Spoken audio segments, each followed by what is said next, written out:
Welcome back, it's a Nuzlocke enjoyer back again for a new challenge. The grind never ends, it seems.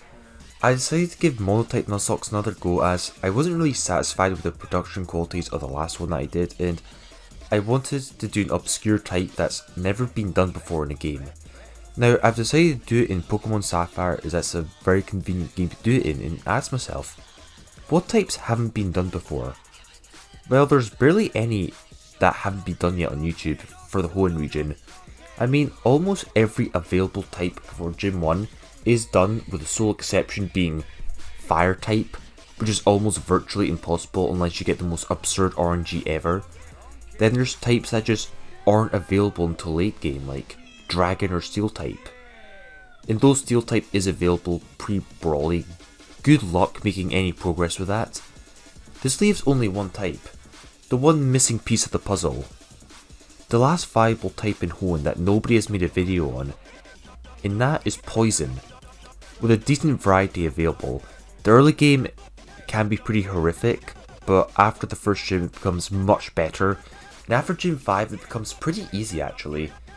Though planning is required for this and EV training is a must.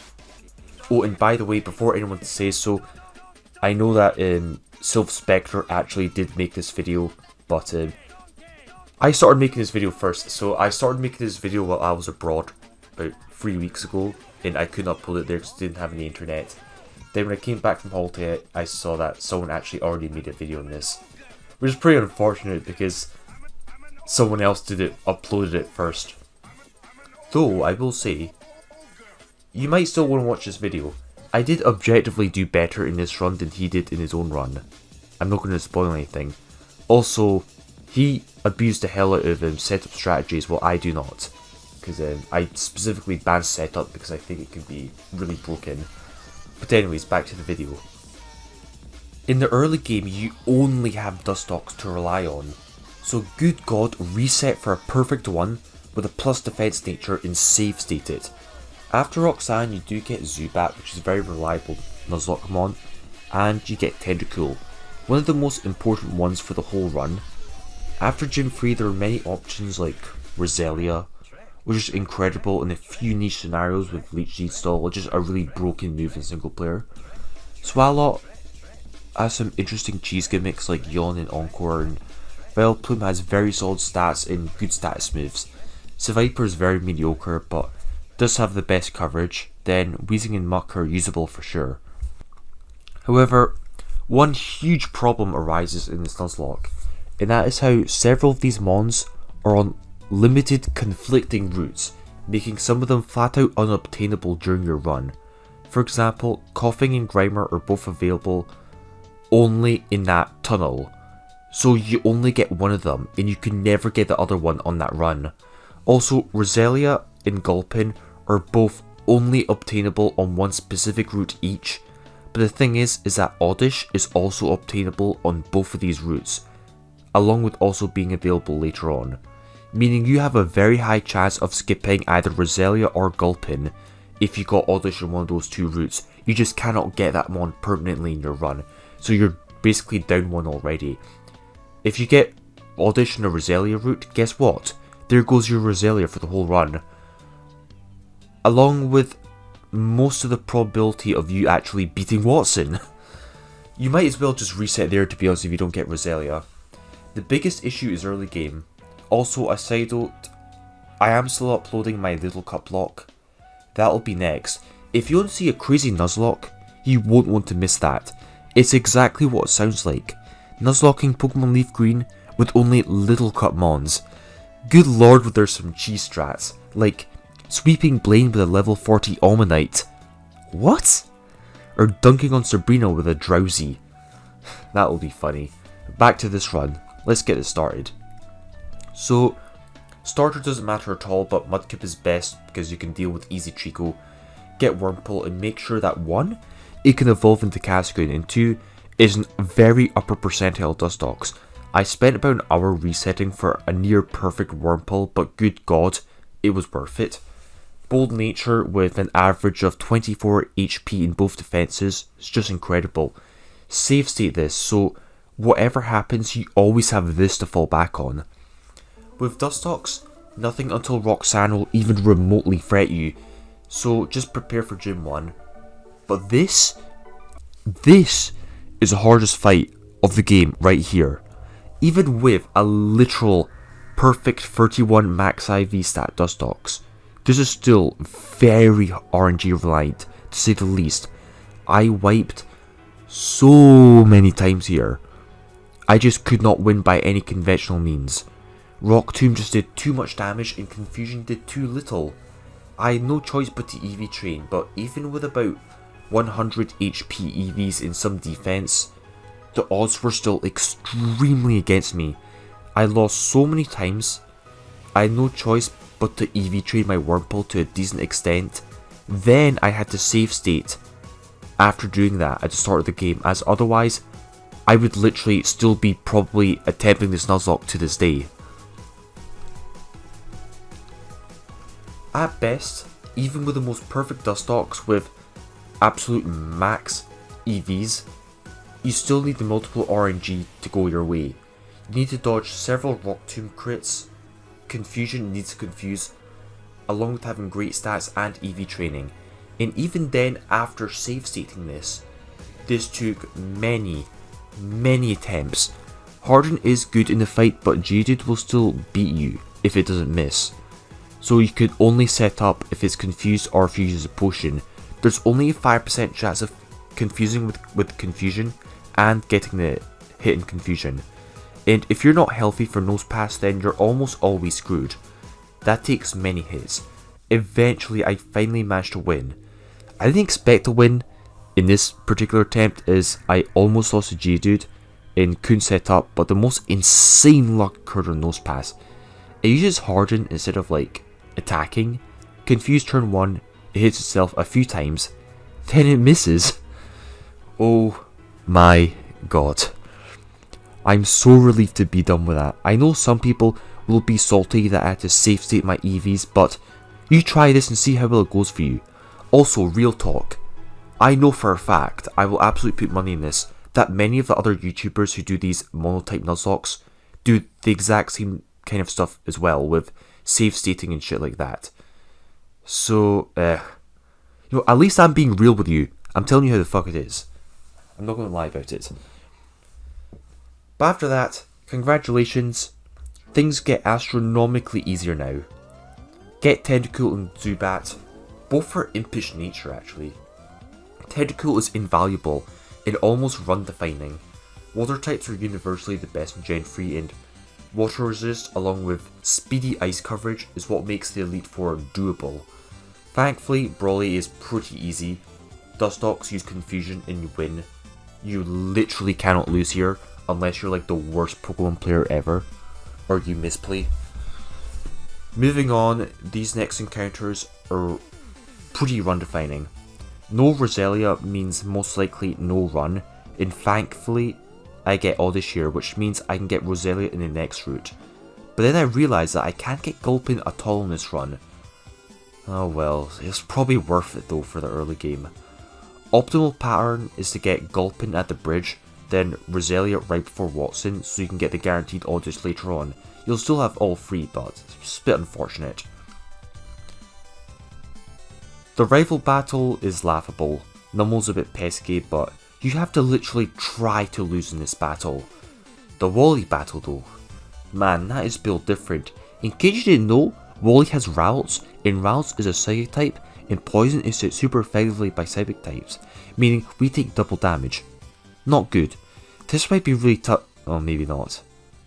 Watson time, and here you'll see why Roselia is just needed, because it's the only reliable way to deal with Steel types at this point in the game. Status plus Leech Seed allows you to wallet the Steel types while draining them. With Cherry Berry, Nuzlockes can simply stall with Protect and Moonlight. With two Grass types, you can will pretty much as as you need to and win. Easy enough. After that, I get Coughing in its adamant nature, not too relevant to be honest.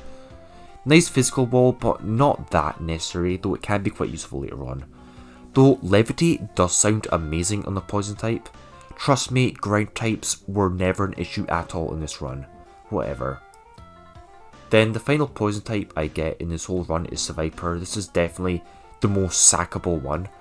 Remember that when Tentacruel is in trouble, that is absolutely not sackable. You need Tentacruel at all costs.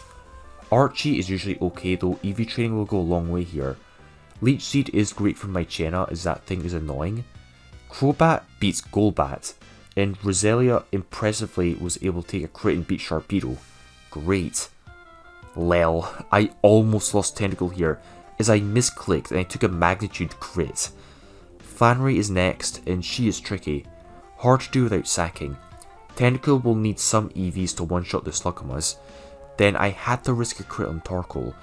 If it weren't for the attract hacks, this would have been flawless, but I had no choice but to sack Viper to chip the Torkoal and fish it off. That was really unfortunate, but it was necessary. The casualty is sus, but not run ending. Now here is the last challenging gym leader, Norman. Because I didn't EV train enough in my other mons, I had to dodge crits as nothing took a facade crit. You had to play around Truant. Being able to take 2 facades would be great, but yeah, I wasn't able to do that. Dustox is a great lead as it can counter the first lacking with a protected Moonlight to chip it. I did try some weird plays where I used Roselia to Leech Seed and stall. You do absorb a lot of HP with Leech Seed, which is great, but it was really tense. Missing Sleep Powder made my whole stall strat almost fall apart, but it worked out okay, as you managed to restore a good amount of HP and finish it off with a healthy Crobat, which is needed to beat the following Vigoroth. The final slacking was monstrous, and Dustox inevitably runs out of PP, so he had to dodge another crit, so I could Leech Seed it and protect spam with Dustox till it eventually fainted. Definitely a close battle that I underestimated. Thankfully, the game gets a lot easier after this. May is once again a true meme and nothing threats you at all until the next gym. And even Winona is a complete meme. Make sure you have Ice Beam for Tenta and preferably Thunderbolt for Wheezing, and you almost literally cannot lose. Crobat beats a Swellow. Pelipper doesn't do much, so I take advantage of it to sleep it and Leech Seed it, so Tentacruel can beat it at full health. I never noticed that Leaf Stone is actually available at this point, so I could have gone a Vileplume, which is kind of funny, but I didn't even need it. Tentacruel baits out Altaria because it's got Earthquake, but he just one-shot it with Ice Beam. Even if it Dragon Dances, Weezing hard counters it with Haze. Then you just win. Final May battle gets swept by Tentacool. Hell, even Overpro Leaf Blade didn't even do that much. She was always disappointing. Get Giga Drain, which is very important, and also get Shadow Ball and protects. In Aqua Hideout, I just go full MGS on these fools.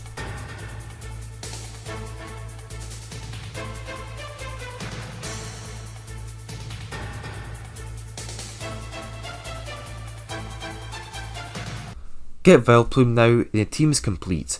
Now, you would think the Psychic Gym was Major Pepiga, but unironically it really wasn't. Hell, it was arguably the easiest gym. Just make sure Tentacruel is at full health and it always takes a Psychic from the trainers here. Also, make sure that you're fully EV trained by this point. The trainers aren't a big deal and hell, they barely even attack you anyways, they just throw. For Tate and Laser, here's the plan. Lead with Mystic Water Tentacool with max special attack and Shadow Ball Crobat. Solrock always seems to Sunny Day for some reason, which is weird but basically a throw. Double attack and easily wreck Lunatone. Solrock will never see a kill, and that's a weaker one anyways, so you just win easily in 2 turns. Crobat has near max HP EVs, as it's so fast anyways you don't even need any speed, so it always takes a Psychic easily enough from Solrock. Meme-tastic gym, literally 0 damage. Then after that literally nothing happens in Aqua Hideout. Dustox can't Toxic Stall my Chena, which is a cool strat. Crobat gets beaten by my own superior one. Then Sharpedo gets memed on. After that, run away from Kyogre, cause come on, I ain't fighting that shit. Final gym time, and this is very tame to do. 2 great EV trained grass types along with Tentacruel, who I gave Toxic Protect, and you almost literally cannot lose here. Weezing beats Love Disc, Vileplume beats Wishcash, even at +4 Amnesia lel, along with Celio. Milotic is also that's left, but I made a really dumb play, and Vileplume ended up having to dodge a crit as I underestimated how much damage Ice Beam would do because it's not stab, which was my bad. The real play was just Toxic Stall with Tentacruel and just auto win, as Milotic cannot touch it, but apart from that, it's an easy win. Victory road time, and the end is near.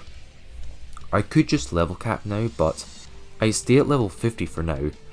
I never actually noticed until now, but aren't the trainers in Victory Road supposed to have all 8 gym badges?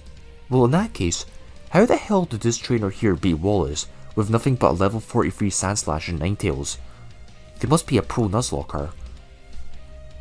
The Wally fight can be a bit Pepica purely because of Gardevoir. That thing's a potential menace. Crobat needs to beat it, and luckily it was able to switch in and one-shot it. It could definitely take one non-crit Psychic anyways, and I know that Gardevoir likes to just sit there and set up, but now I'm at Elite 4 and I'm ready to end the game once and for all. I get my team to level cap at 55. Change up some moves and have a rough game plan. With this I am very confident.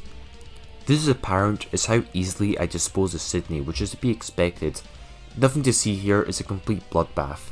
Phoebe is barely any harder and Crobat just has a field day. Without EVs though, this would have been a lot harder however. Glacia however is a true final boss, just like she is in Emerald Kaizo. By far the hardest Elite 4 member, and some strategy is needed along with a potential sack. The Glalie are annoying and the second one can explode, which is terrifying. Dustox's Toxic Stalls, the first one. Vileplume destroys the 2 Celios with Giga Drain, and this is a good play because the Grass type will always bait out the Seals.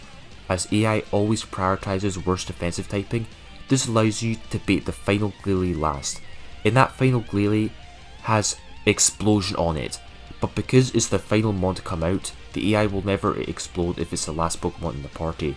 So I'm basically one step ahead of the AI. I'm just thinking 2 steps ahead at all times. They don't call me the Nuzlocke Enjoyer for nothing. But Walrein was a pain. No easy way to beat it. Tentacruel can take some hits and Toxic it, but it's not enough. Crobat can switch in on Body Slam, Protect and Fly to stall a lot of toxic damage. I just had to dodge this one Paralysis, but I could not unfortunately, and I finally lost another mon. Blizzard also didn't miss, which was just beautiful. Oh well. It's not like this loss actually mattered in the slightest, because it really didn't. But at least the hardest fight is over now. Weezing fishes off the last Glalie as it can explode, and that's it. Congratulations, as now the run is virtually over. Well, if Tentacruel is still alive that is. Its EVs let you one-shot everything on Drake's team like nothing. Look! Disgusting. And finally the champion. How hard will he be? Well, Skarmory gets beaten down by Weezing. Flamethrower is cool on it. Claydol was a potential huge threat until I realised it didn't actually have any psychic moves, so it's complete fodder for grass types. Steven also did the kind courtesy of switching Metagross into Sleep Powder lel, letting me take my time in KOing it. Hyper Beam? What even is this? God, this is such a horribly designed champion team. You have to actually try to lose to this guy. It's so stupid. So Babycore minus. Seemingly the Metagross didn't even have any Psychic type moves. It just somehow chose not to use it. Tentacruel then goes on a final rampage and KOs the final 3 mons and secures a W in this lock. And that's that. I can beat Pokemon Sapphire Hardcore Nuzlocke with only poison types. The difficulty curve was all over the place. The run ranged from impossibly hard to meme-tastically easy. But with this, almost every type in Gen 3 has been done. Unless someone mad enough actually tries Mono Fire Emerald, but if someone did do that, I suspect they cheated or something. But this pretty much concludes the video. Like, comment, subscribe and shit. Let me know what you want to see in the comments and stay tuned for the next Nuzlocke video. Leaf Green and Look Up Hardcore Nuzlocke will be coming out. Probably the wackiest and most entertaining Nuzlocke you will see on YouTube.